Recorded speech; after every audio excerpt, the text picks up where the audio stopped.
Welcome, everybody, to the OPT Network. This morning, we're talking about colorectal cancer. And what we know about colorectal cancer is it's the third leading, most diagnosed cancer in Louisiana. And joining us to talk about their initiatives on the ground in central Louisiana is Johnnay Benjamin. She's the director at Early Detection and Education at Mary Bird Perkins in Baton Rouge. Johnnay, good morning and welcome. Good morning. Thank you for having me. Absolutely. So, the third most diagnosed cancer in Louisiana? Yes. So colorectal cancer, it's a very common cancer, but it's one that I like to talk about because it's one that's preventable and it's also treatable. And so some of the initiatives that we have going forward is really about encouraging people not to be afraid to be screened and understanding that in this case, screening is truly a form of prevention. And then early detection, as we always say, no matter how cliche it sounds, it saves lives. And so what we're going to talk about today should really be encouraging to everyone. Mm-hmm. So when you guys go to the think tank, being that you're dealing with different kinds of cancers, why do we hone in on colorectal?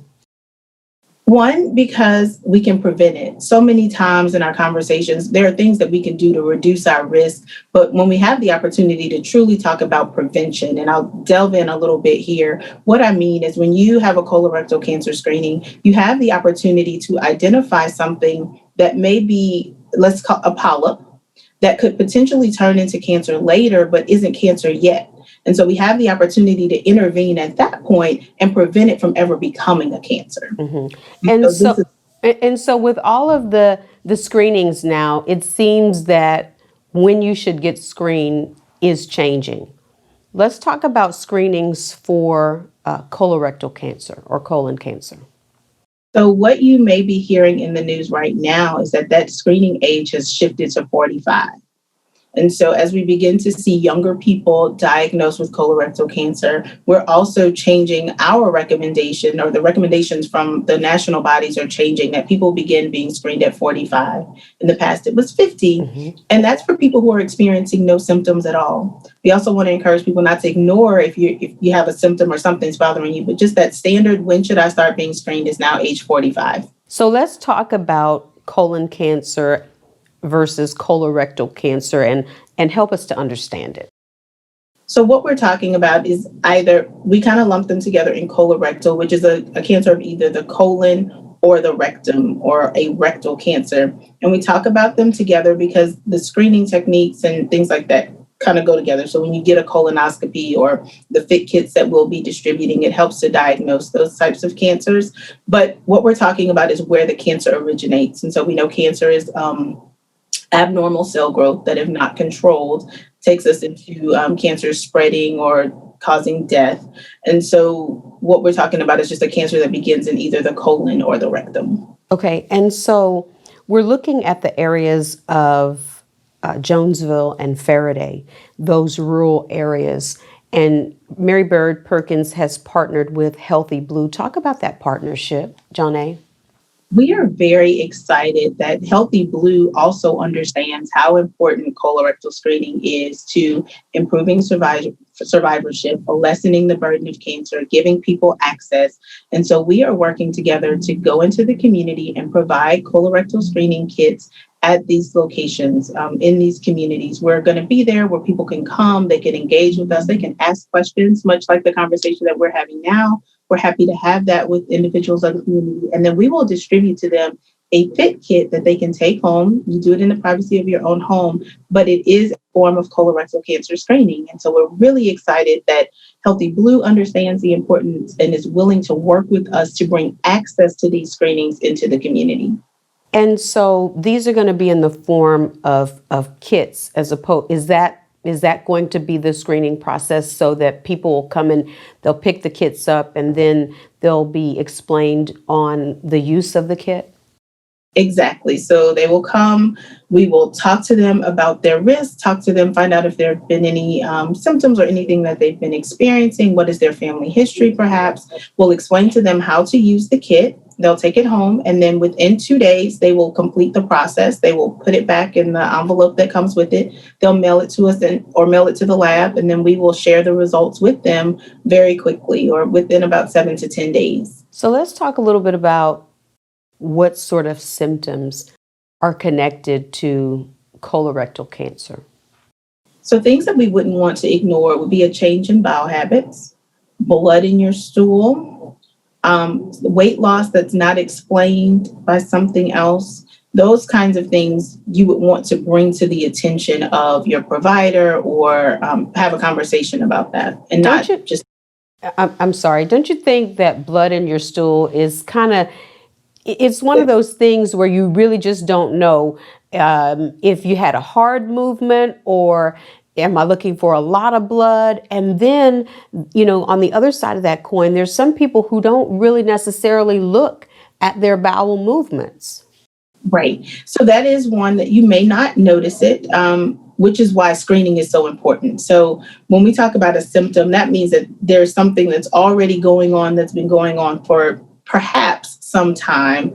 And sometimes we may notice it and think, oh, that's nothing, kind of like you said, you explain it away. Right. But if it's continuing to happen, if it happens over and over, that's something you want to bring to the attention of your provider. And then also, just as you said, being more aware and thinking about things that you do want to pay attention to. So taking a look at your stool to see, or even keeping a mental note of, are things changing? Is this my normal? And there's never any harm in bringing it up to your provider and let them tell you, oh, that's nothing to be worried about, or let's get further information. And so when we look at the rural areas like, Faraday and Jonesville and really any area, quite frankly, oftentimes people feel like if I don't know, I'll be okay. How do we help people move past the fear of maybe it is colon cancer, but moving to early detection, getting help, and living a long, healthy life?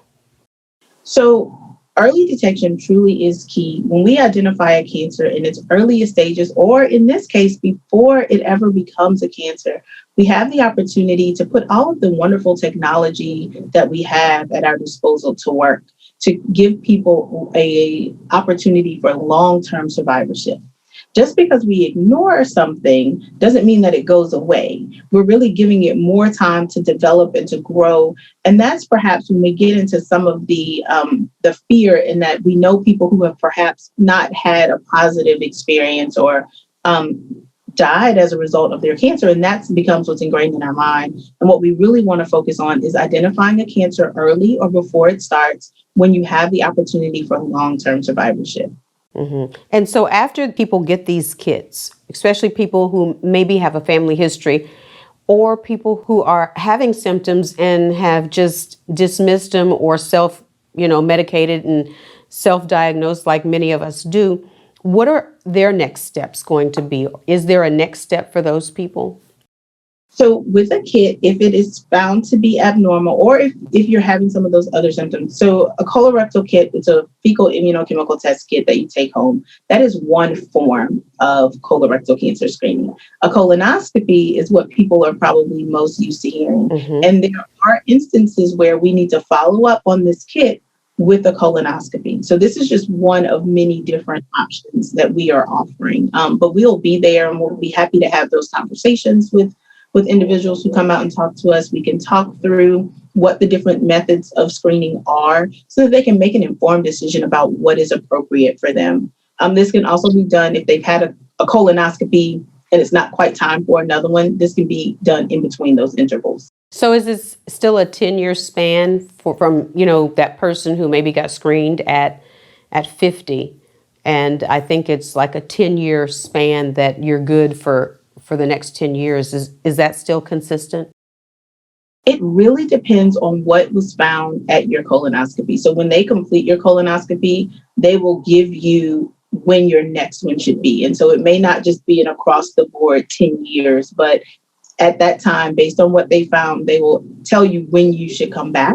Mm-hmm. And the kit is still something that you can do in between those times. Mm-hmm. Let's talk about Mary Bird Perkins and how they have led the way in cancer care. Mary Bird Perkins Cancer Center is almost 50 years old. For just about 50 years, we have been providing comprehensive cancer care in Louisiana. We have everything from prevention and early detection through survivorship and, in some cases, end of life care. But we really focus on educating the community, providing access to early detection services, and then providing state of the art care in instances where individuals are diagnosed with cancer. And so you're in the capital city, you're in Baton Rouge, but yet you're treating people from around the state and I guess from around the country.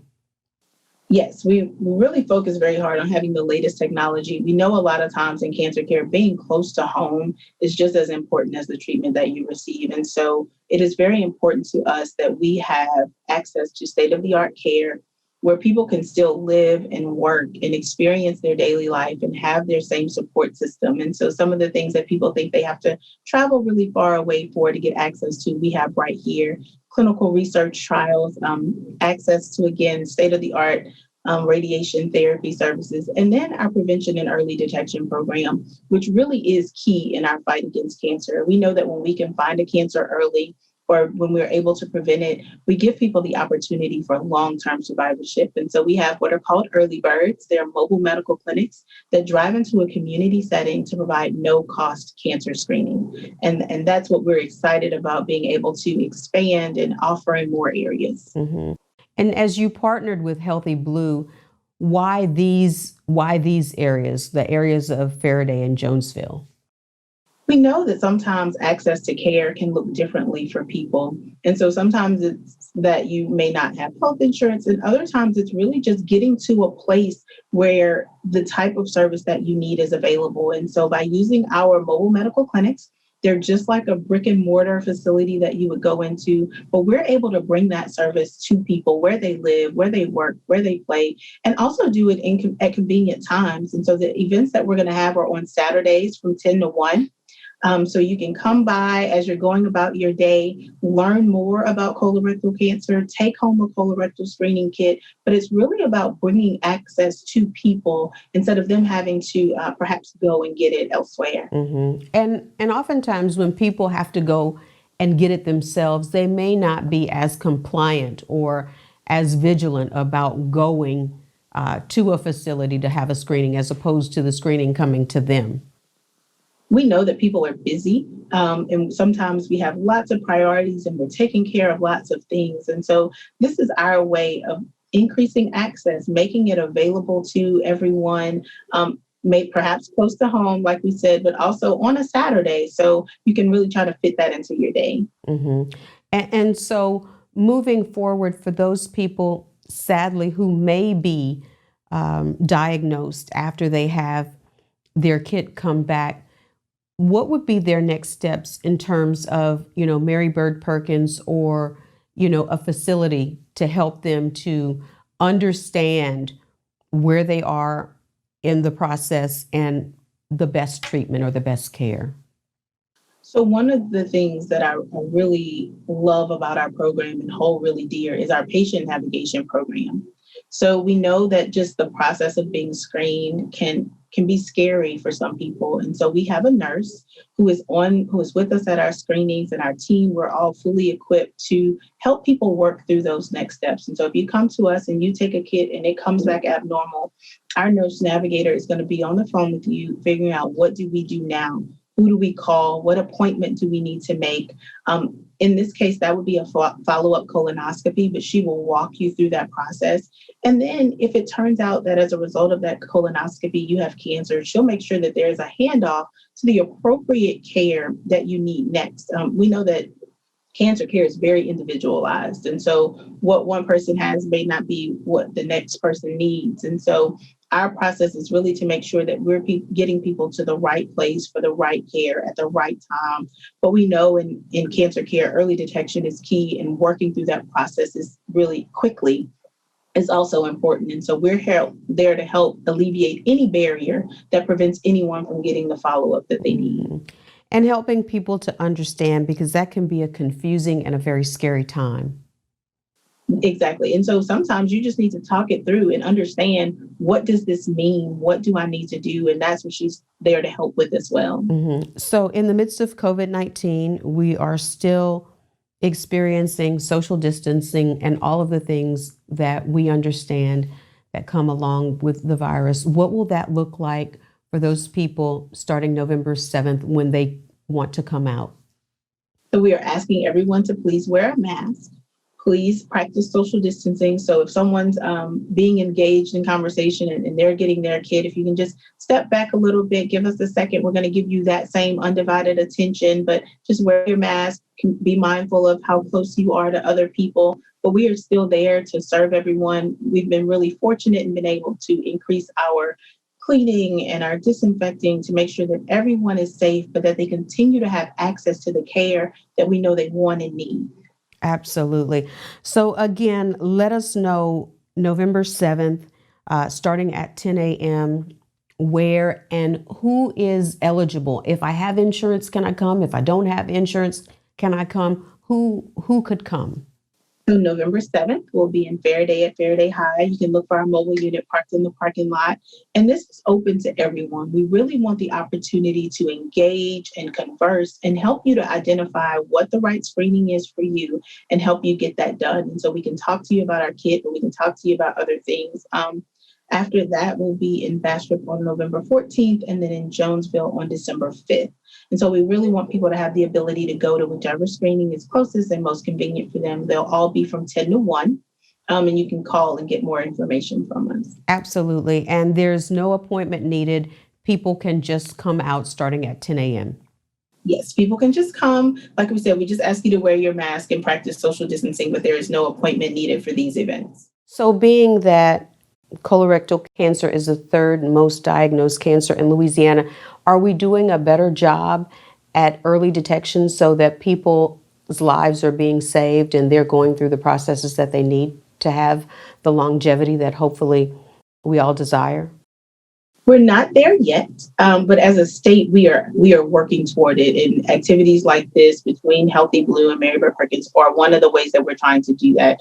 There's a campaign about having 80% of people who are screening eligible to be screened. It's a national campaign. And so those are the types of things that we're working toward, because if we are seeing where people are being screened more regularly, then you see that impact there. So it's also still a leading cause of death for us, which means we're not at the point of as early diagnosis as we would like, but we're well on our way. Mm-hmm. Now, when we go into the rural areas, are we targeting a certain demographic? Anyone who has not been screened and is screening eligible is who we want to come out and see us. We understand that access to care for people can mean a variety of things. It can be transportation issues. It can be health insurance issues. It may be a time constraint. And so this is really for anyone in the community who has not been screened within that scheduled interval to come out, have a conversation with us, find out more. And if screening is appropriate, we'll give them a kit. Mm-hmm. And so we're looking at November 7th for the first screening. So tell us what that'll look and feel like. And it is free and open to the public. It is on November 7th. We'll be at Faraday High in the parking lot. Mary Bird Perkins has a mobile medical clinic that will be out there. Healthy Blue will be there with some information. We hope to have an inflatable colon, which gives us an opportunity. An inflatable colon. Okay. If that is interesting to you, you don't want to miss it. It gives us an opportunity to do some really hands-on education and really talking through what it is that we're looking for. We're also going to share information about healthy eating and how what we eat impacts our colorectal cancer risk. And then we will distribute healthy food boxes. It's fall. And so sometimes we use more fruits and vegetables and get those hearty meals. So we'll have produce boxes, a limited number. So the first 50 boxes we'll have there for that. We'll also have recipes. And so we're really trying to make sure that this is not only a screening event, but an education event as well. Mm-hmm. How do we change people's minds? Because when we're talking about people now at age 45 and most of us have eaten a certain way our whole lives, what do we say to really impact people to want to change what they're eating? To know that these are certain things that either cancer feeds on or these are just not good, healthy things to eat? What I focus more on is we want people to develop eating habits that they can sustain for a lifetime. Mm-hmm. And so if we can begin to introduce ourselves to things we may not have tried before, or a way of cooking them that we perhaps have not used before, then we begin to say, oh, this really is good, or oh, I can do this. This is something I can maintain. Making those subtle changes that can last a lifetime is really what we're focused on. How do we increase our fruits and vegetables, cut back on some of maybe the red meats or things that we're eating, but in a way that is sustainable? And so that's what's exciting about the boxes that Healthy Blue will be giving out. There are fruits and vegetables in it, but there's also a recipe that uses those same items. Mm-hmm. And so it gives everybody to taste something that perhaps cook it in a way they haven't prepared it before and say, okay, this is something I can do, and begin to think through, how do I make subtle changes? That's awesome. And so the first one is going to be Saturday, November 7th, and then there are going to be some other opportunities as well. Talk about those. Absolutely. And so then on November 14th, we'll be in Bastrop, and then December 5th, we'll be in Jonesville at Greater St. Mary Baptist Church in the parking lot. Mm-hmm. As those dates get closer, they can call us and get more information. We can talk to them some more about what's actually going to happen. What if they want more information about the kid or anything before they come? We're happy to have those conversations with them as well. Absolutely. And I misspoke and said Central Louisiana. We're moving really more to North Louisiana, but it is an initiative that is really going to, I think, start the conversation that nobody really wants to talk about cancer. But we really have to drive home, Johnnay, that early detection, it's just essential and it's critical for longevity. It is. And you're right. And sometimes we don't want to talk about it. And sometimes we don't even talk about it, even in our own families after we've been diagnosed. But not having the conversation, I think we do that as a protective measure. We want to protect those around us. But not having those conversations really hurts those that we love. We're talking about, when we talk about screening at 45, we're talking about people of average risk. But when you have a family history, that may change when you need to be screened. And so that's a conversation you want to have with your provider. My mother or father had cancer at this age, so what should I do? How do I protect myself? And so those are conversations we miss having the opportunity to have when we don't share, when we don't talk to each other. And then we have to encourage each other. Sometimes I hear people say they've heard bad things about a particular screening, but the person who's telling you has had it done. And so they have the peace of mind, or they've taken that step. And so I encourage everybody to do that for themselves as well. Absolutely. And I don't want to leave this conversation without noting that younger people are getting colorectal or colon cancer. We're starting to see people younger, like in their 20s and in their 30s, which, of course, the screening guidelines had been set at 50. So talk about the importance of people really understanding who needs to come. So we encourage anyone who wants to know more to come out and talk to us. We are happy to talk through if they know what their family history is, or if they've had some of those symptoms that we've talked about and they're really not sure. We can direct them to what's appropriate in terms of screening. And the conversation we had about paying attention to your body. It's so important that we understand what's normal for us, whatever that is. And when something is abnormal, that we advocate for ourselves. Talk to your clinician, talk to your provider, call an organization like ours to get more information, so that you don't let something pass or you brush it off to, oh, I'm too young for that. Because as you said, we do have people who are younger who are being diagnosed with cancer. And so if we pay attention to what's normal, don't brush it off, and advocate for ourselves, we can still get the benefit of the long-term survival. Absolutely. And I'll take that even a step further, because what's normal when it comes to your bowel movements may not necessarily be normal. And I think we really need to define what normal bowel movements are, because, if you go several days, that might be your normal, but is that what the body should be doing? You know what I'm saying? I do. And I think that's what I keep saying it, but having a conversation where you can talk through maybe what are your eating habits or what could be contributing to that and what could you do differently to get a different result. All of those are conversations that are definitely worth having. Absolutely. It's going to be a great opportunity for people in Jonesville and Faraday to come out, get some ideas about what good health is going forward, where you've been, where you're going, and also get those free screenings. Johnnay Benjamin has been our guest this morning. She's the director of early detection and education at Mary Bird Perkins. Before you've got to go, Johnnay, give people the website and the number that they can call you all and can connect if they have more questions coming up to you being out there, you all being out there on November 7th. Absolutely. The phone number, I'll give it first. It's 318-414-9758. Our website is marybird.org, marybird.org. But I really encourage people to call us and give us the opportunity to have that conversation with them and direct them to the screening that's closest to them. Very good. We always say knowledge is power. It only becomes powerful if and when we use it. Johnnay, thank you all for what you're doing to be the change that you want to see in our communities. And thank you for taking the time this morning. Thank you. I appreciate being here. Indeed. Hey, everybody, stay on point. We're back after this.